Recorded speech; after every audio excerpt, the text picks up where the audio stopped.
وہ جنگ جو ایران کو تباہ کرنے کے لیے شروع کی گئی تھی اب ایران کی عظیم فتح اور عالمی طاقت کے طور پر ابھرنے کی کہانی بن چکی ہے۔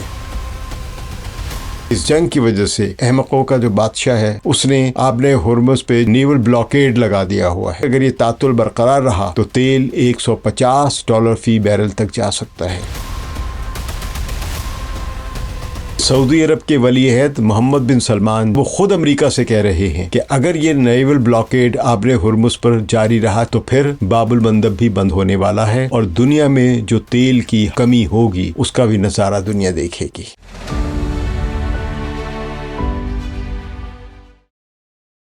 ثقلین امام کا سلام قبول کیجیے۔ ایران پر مسلط کردہ جنگ اور جو عالمی معیشت کا زوال ہے اس پر آج میں نے گفتگو کرنی ہے آپ کے ساتھ۔ تاریخ انسانیت میں ایسے لمحات بہت کم آتے ہیں جب چند ہفتوں کے واقعات پوری دنیا کی سیاست اور معیشت کا رخ موڑ دیتے ہیں، جس کا اثر پھر دہائیوں تک دیکھا جاتا ہے۔ ایران اور امریکہ کے درمیان حالیہ 40 روزہ جنگ ایک ایسا ہی تاریخی موڑ ثابت ہوئی ہے۔ مرکز مطالعات راہبردی یہ ایران کا ایک تحقیقی ادارہ ہے۔ اس کی ایک تحقیقی رپورٹ ہمیں بتاتی ہے کہ کس طرح وہ جنگ جو ایران کو تباہ کرنے کے لیے شروع کی گئی تھی اب ایران کی عظیم فتح اور عالمی طاقت کے طور پر ابھرنے کی کہانی بن چکی ہے۔ آج کی سب سے بڑی اور تشویشناک خبر ورلڈ بینک اور انٹرنیشنل مانیٹری فنڈ کا وہ مشترکہ ہنگامی اعلامیہ ہے جس نے پوری دنیا کی مارکیٹس کو ہلا دیا ہے۔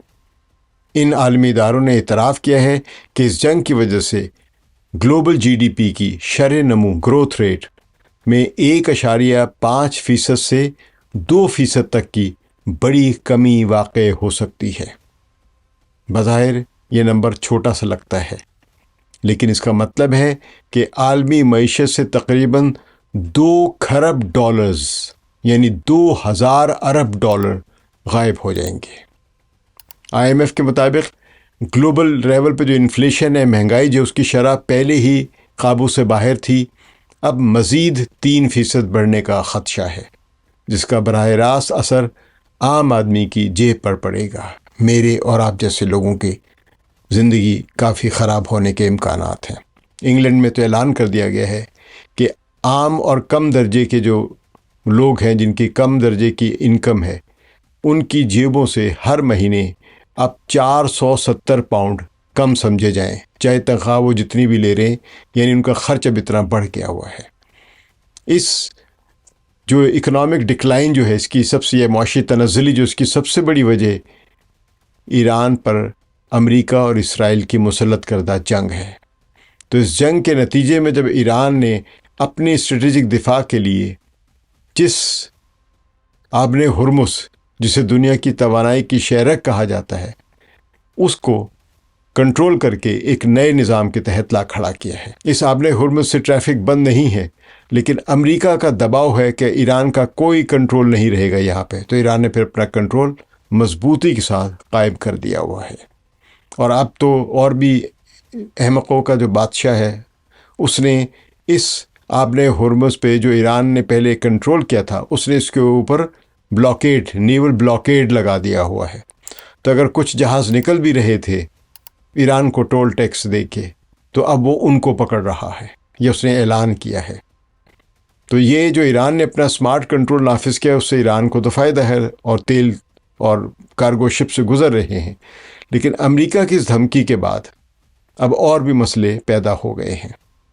خام تیل کی قیمتیں آسمان کو چھو رہی ہیں۔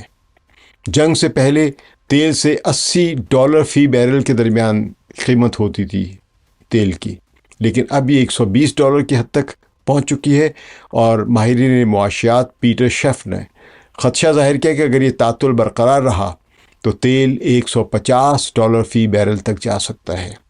اس کا مطلب ہے کہ دنیا بھر میں پیٹرول، بجلی اور ٹرانسپورٹ کے اخراجات دگنے ہو جائیں گے۔ اگرچہ ایران نے اس جنگ میں بہت بھاری قیمت چکائی ہے، جس میں رہبر انقلاب اسلامی آیت اللہ سید علی خامنہئی شہید ہوئے ہیں، دیگر ٹاپ کے جو کمانڈرز ہیں وہ شہید ہوئے ہیں، اور میناب کے اسکول کی بچیوں نے شہادت کا خون نوش کیا ہے۔ لیکن اس کے باوجود ایران کا ڈھانچہ بکھرنے کے بجائے مزید مضبوط ہوا ہے۔ ایران نے موزیک ڈیفنس اور طویل فاصلے تک مار کرنے والے میزائلوں کے حملوں کی وہ حکمت عملی اپنائی ہے جس نے امریکی سینٹ کام کے اڈوں کی سیکیورٹی کو بے معنی کر دیا ہے۔ امریکہ کے ملٹری بیسز جو مضبوط دفاع سمجھے جاتے تھے اور ایران کو ڈرانے دھمکانے کے لیے قائم کیے گئے تھے، وہ ایران کے میزائلوں کے سامنے سٹنگ ڈکس ثابت ہوئے ہیں۔ آج صورتحال یہ ہے کہ اسلام آباد میں مذاکرات کی میز پر امریکہ ایک فاتح کے طور پر نہیں بلکہ ایک سائل کی حیثیت سے بیٹھا ہے، انتظار کر رہا ہے کہ کسی طرح پاکستان کے ذریعے ایران سے درخواست کروا رہا ہے کہ گلوبل اکانومی کو مکمل تباہی سے بچانے کے لیے اس آبی راستے میں کچھ نرمی لائے۔ ڈونلڈ ٹرمپ جو مرضی بڑھ کے لگاتا رہے پبلک میں، اندر سے یہ بکھر چکا ہوا ہے، ٹوٹ چکا ہوا ہے، احمق ثابت ہو چکا ہوا ہے ساری دنیا کی نظر میں۔ اس جنگ نے مغرب کے اندرونی اختلافات کو بھی بے نقاب کر دیا ہے۔ واشنگٹن کی اخلاقی ساکھ اس وقت سب سے نچلی سطح پر ہے، کوئی ٹرسٹ کرنے کے لیے تیار نہیں ہے۔ ویٹیکن کے پوپ نے اپنے تاریخی بیان میں کہا ہے کہ خدا کبھی ان لوگوں کا ساتھ نہیں دیتا جو معصوم انسانوں پر بم گراتے ہیں۔ اس مذہبی موقف نے امریکہ کے اندر کیتھولک ووٹرز میں صدر ٹرمپ کی مقبولیت کو شدید کم کر دیا ہے، جیسے کہ امریکہ کے میگزین نیوز ویک نے اپنی رپورٹ میں بتایا کہ ٹرمپ کی عوامی مقبولیت میں 12% کی ریکارڈ کمی دیکھی گئی ہے۔ صرف یہی نہیں، امریکہ کے قریبی اتحادی بھی اب اس سے دور ہو رہے ہیں۔ کینیڈا کے وزیر اعظم نے اعلان کیا کہ وہ اب اپنے دفاعی بجٹ کا 70% حصہ جو امریکہ کو جاتا تھا اسے روک کر اپنی خود مختاری پر خرچ کریں گے۔ برطانیہ نے بھی واضح کر دیا ہے کہ وہ ایران کی کسی بھی اکنامک یا نیول بلاکیڈ کا حصہ نہیں بنے گا۔ اسپین نے تو یہاں تک کہہ دیا کہ وہ نیٹو میں اپنے ویٹو پاور کا استعمال کر کے اس اتحاد کو ایران کے خلاف جنگ میں آنے سے روکے گا۔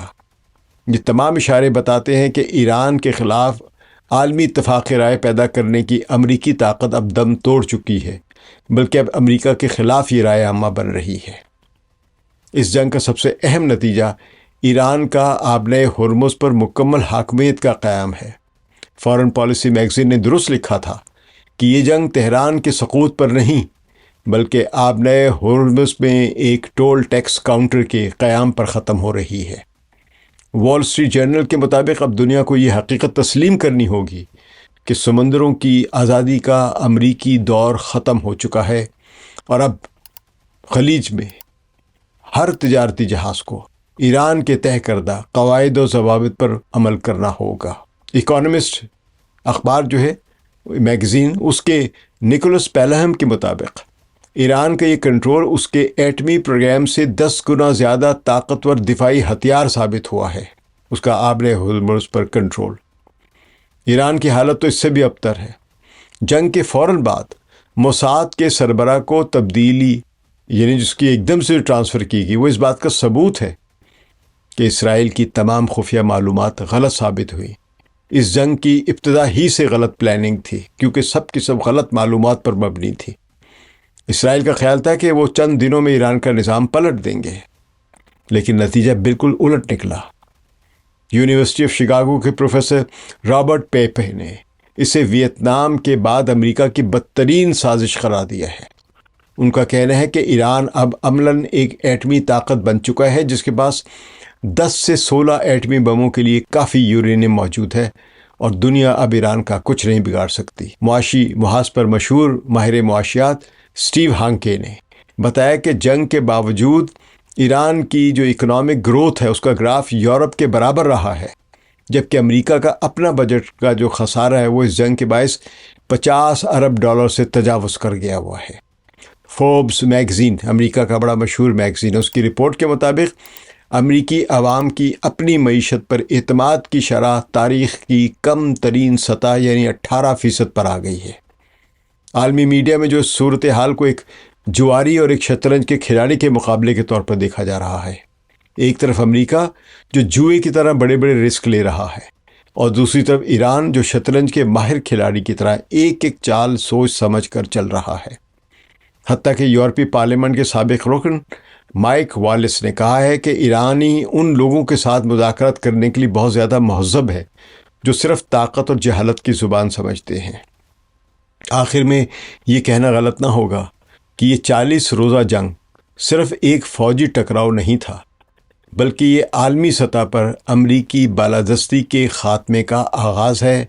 چینی خبر رسائی ادارے شنوا نے انکل سام کو ڈوبتے ہوئے دکھا کر یہ پیغام دیا ہے کہ امریکہ اپنی ہی غلطیوں کے بوجھ تلے دب رہا ہے، لیکن ایران اب اس پوزیشن میں ہے کہ وہ نہ صرف اپنے خطے بلکہ دنیا کے لیے ایک نئے اصول وضع کر رہا ہے۔ اسلام آباد میں ہونے والے مذاکرات اگر ہوتے ہیں تو اس بات کا، یعنی سیکنڈ راؤنڈ اگر ہوتا ہے تو اس بات کا اعتراف ہے کہ ایران کو پتھر کے دور میں بھیجنے کا خواب دیکھنے والے اب خود ایران سے گلوبل اکانومی کو بچانے کی بھیک مانگ رہے ہیں۔ ایران نے یہ ثابت کر دیا کہ اس کی ارادہ جو ہے وہ فولاد کی طرح، اور وہ اب عالمی معیشت پر اپنی ایک ویٹو پاور رکھتا ہے اور ایک عالمی بساط پر اپنی شرائط پر کھیل رہا ہے۔ امریکہ کے پاس اب صرف ایک ہی راستہ ہے، اس نئی حقیقت کو تسلیم کرے یا اب پھر اپنے زوال کا خاموشی سے نظارہ کرے۔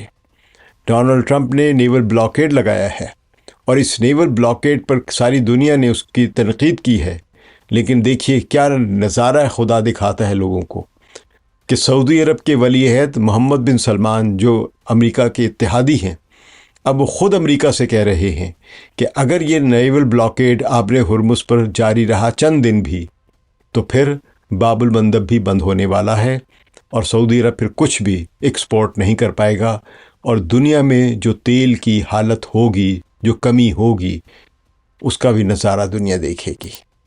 شکریہ۔ ثقلین امام کو اجازت دیجیے۔ خدا حافظ۔